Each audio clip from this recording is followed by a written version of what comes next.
और हमारा एक और तरीका होता है, आप देखिए ये जो एंटी ट्यूब है, जो नॉस्ट्रिल है, नॉस्ट्रिल पता है ना आप लोगों को, नॉस्ट्रिल क्या होता है? नॉस्ट्रिल से एक्सटर्नल ईयर लोब तक इसको मेजर करते हैं सबसे पहले, ठीक है। कहाँ से? नॉस्ट्रिल से external ear lobe. Ear lobe पता है ना कौन होता है आप लोगों को?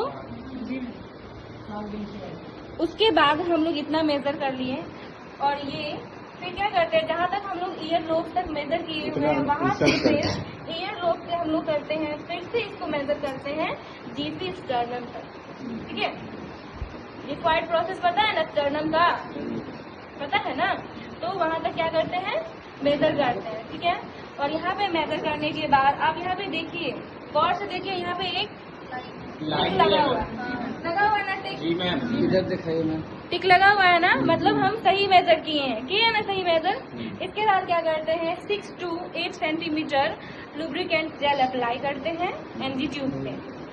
सपोज दैट लुब्रिकेंट जेल है ये, इसमें हम लोग क्या करते हैं, डिवाइड करेगा, ठीक है।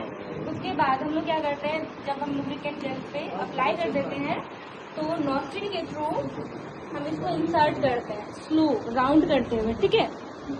तो इंसर्ट करते हैं और ये इस क्या कहते हैं, फेरिंग्स तक जब चला जाता है, और इसको जब हम इंसर्ट करेंगे ना तो सीधा इंसर्ट करेंगे, एकदम जो पीछे वाला भाग होता है ना वो होना चाहिए। और पेशेंट का अगर कुछ ऐसा होगा तो क्या करना है, इनकी सपोर्ट के लिए यहाँ पे टॉवेल आप रख सकते हैं नेक के नीचे में, ताकि इसका नेक ऐसे थोड़ा सा उठ सके, ठीक है। फेरिंग्स तक जाएगा, जब ये फेरिंग्स तक जाएगा तो उस कंडीशन में पेशेंट को आप एक बार ऐसे बोलना कि बोलने के लिए, वो बोल नहीं सकता है। अगर आपका एनजी ट्यूब फेरिंग्स तक पहुंच चुका है तो पेशेंट बोल नहीं सकता है, बोलने की कंडीशन उस टाइम नहीं रहता है, तो इसका मतलब सही जगह पे चला गया एनजी ट्यूब। उसके बाद हम लोग पेशेंट को बोलेंगे स्वॉलो करने के लिए, ठीक है।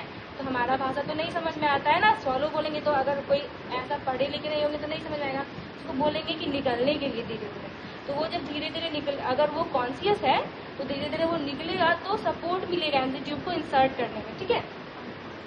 और इसके बाद हम लोग क्या करेंगे, जहाँ तक टिक लगा हुआ था, क्या कर 6 to 8 हम लोग क्या किए हुए थे, 6 to 8 लुब्रिकेंट जेल लगाए हुए थे, उसको ऐसे हम लोगों को क्या करना है, इंसर्ट करते रहना है, धीरे धीरे धीरे करना है, कभी भी प्रेशर के साथ नहीं करना है, ठीक है। उसके बाद जहाँ पे टिक लगा हुआ वहाँ तक वो चला गया, देखिए यहाँ पे एक टिक लगा हुआ था, यहाँ तक पहुँच चुका है। तो हम लोग क्या करते हैं ना कि अब चेक करते हैं कि सही से लगा है या नहीं। ये जो एनजी ट्यूब है वो ट्रैकिया में गया है या फिर स्टमक में गया है, ठीक है। उसके लिए क्या करते हैं, हम लोग एक रखे हुए थे बाउल, जिसमें क्या था, वाटर, ठीक है। इस बाउल में क्या करते हैं ना कि ये जो एनजी ट्यूब है इसमें रखते हैं, ठीक है, ऐसे रखेंगे। अगर इस वाटर में बबलिंग होने लग जाता है, यानी कि बबल जैसा होने लग जाता है ना, इसका मतलब ये है कि जो एनजी ट्यूब है वो ट्रैकिया में लगा है। कहाँ लगा है, ट्रैकिया में, सही जगह पे नहीं लगा है वो, ठीक है। और बबल नहीं हो रहा है, इसका मतलब क्या है कि स्टमक में लगा है, सही जगह लगा, ये फर्स्ट स्टमक में लगा है या फिर ट्रैकिया में गया है, ठीक है। उसके बाद दूसरा तरीका ये है कि जो सिरिंज था मेरे पास 50 ml का, इसमें एयर फिल करते हैं, ठीक है।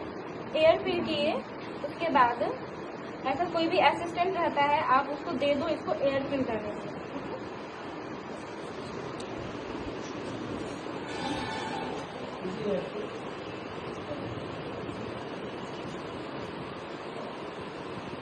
एयर फिल, जब एयर फिल है इसमें तो इसको आप प्रेस करो। जब ये प्रेस करेगी ना तो हम लोग जो आपको उसके लिए ये पता होना चाहिए कि स्टमक कौन से रीजन में होता है, ठीक है। और जिस रीजन में स्टमक होता है, कौन से रीजन में होता है ये बताओ तो, बताइए। एब्डोमिनल रीजन पढ़ाए थे हम आप लोगों को, नहीं पता है? 9 रीजन, एक भी रीजन नहीं होता है। स्टमक कहाँ रहता है, थोड़ा सा दिमाग लगाओ, लेफ्ट साइड में तो रहेगा ही, कौन सा, लेफ्ट हाइपोकॉन्ड्री, ठीक है, रहता है ना। तो हम लोग उस रीजन में स्टेथोस्कोप को प्लेस करते हैं और वहाँ पे सुनते हैं। अगर वो जो एयर प्रेस कर रही थी, जो एयर हम लोग क्या किए थे, सिरिंज में फिल किए थे, वो प्रेस कर रही है एनजी ट्यूब के थ्रू, तो यहाँ पे बबल जैसा साउंड सुनाई देगा आपको, ठीक है। तो इसका मतलब ये है कि एनजी ट्यूब स्टमक में है, ठीक है। अगर नहीं सुनाई देगा मतलब सही से नहीं लगाएंगे, ठीक है। ये तरीका है माइक्रो बॉल से हम लोग क्या करते हैं, एनजी ट्यूब को फिक्स करते हैं। इसको आप लोग नोज पे भी फिक्स कर सकते हो या फिर फॉरहेड पे भी फिक्स कर सकते हैं, ठीक है। नोज पे ज्यादा मोस्टली नोज पे ही फिक्स किया जाता है, लेकिन आप उसको क्या कर सकते हैं, फॉरहेड पे भी फिक्स कर सकते हैं।